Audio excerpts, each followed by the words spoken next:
Hi friends, ഞങ്ങളിതാ കുറച്ച് മീനെ പിടിച്ചിട്ടുണ്ട്.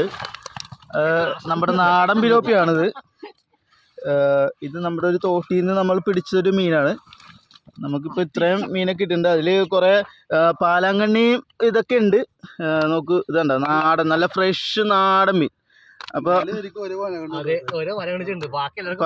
പാലാങ്കണ്ണി കാണിച്ചിടാം. പാലാങ്കണ്ണി ഇതുണ്ടോ, പാലാങ്കണ്ണി ഗ്യാസ് ഇത് നോക്കിയേ. ചെറിയ ഇതാണ്, എന്നാലും കുഴപ്പമില്ല. അത്യാവശ്യം ഇവൻ നല്ലൊരു പൊളി സാധനമാണ്. പിന്നെ നല്ല പിടക്കം, നല്ല കരിമൂട്ടി പിലോപ്പികൾ ഇഷ്ടം പോലെ ഉണ്ട്. ഒന്ന് വിടർത്തിയിട്ടടാ എല്ലാത്തിനും. ഉണ്ടോ, ഇത്രയും മീനാണ് നമ്മൾ ഇന്നിപ്പോൾ വലയിട്ട് കിട്ടിയത്. അതായത് വല ഇവിടെ ഉണ്ട്. അതിൽ ഇറങ്ങാനായിട്ടുണ്ടായിരുന്ന ഒരാളാണ് ഇത് ഈക്കുന്നത്. രജിലേ ഹായ്. ഒന്ന് ബിനോയ്. നമുക്ക് ഗ്രൗണ്ട് സപ്പോർട്ട് കൂടുതലുണ്ടായിരുന്നു ഋഷി. ഓക്കെ, അപ്പൊ ഗൈസ് ഇത് കണ്ടോ, ഇത് നമുക്ക് ചാനൽ ലൈക്ക് ചെയ്യുക, അതിന്